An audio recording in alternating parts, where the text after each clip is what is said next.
The first heard today was a bill to amend the University of Gibraltar Act, affording the university more operational independence.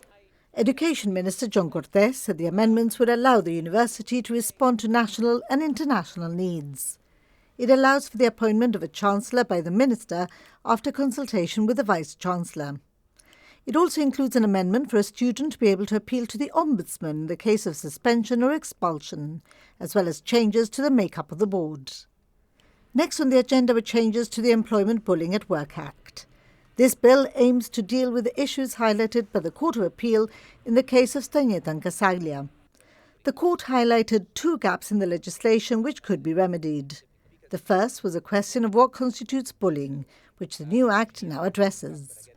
The second was the liability of the employer because of bullying by employees. The changes make the employer liable, but with statutory defence in place when the employer implements anti-bullying measures and takes reasonable steps to prevent bullying. The amendments reflect the Equal Opportunities Act. The third bill to amend the British Sign Language Act and presented by Equality Minister Samantha Sacramento proved the most controversial.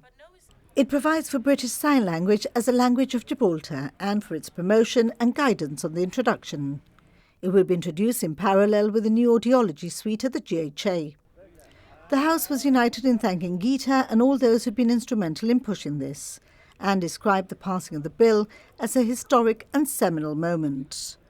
Opposition member Elliot Phillips, who had issued a motion for a private member's bill, today withdrew it after the government presented its own bill.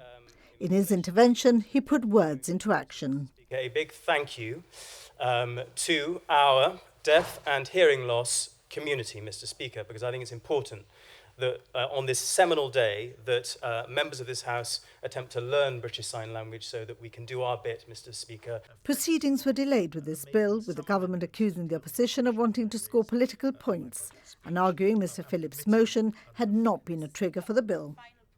The leader of the opposition said they were doing what the public had elected them to do, and the Speaker asked the MPs to behave and stop muttering when others spoke. Nevertheless, it was time for a fourth bill, amendments to the Pensions, Widow and Orphans Act to allow for resumption of contributions.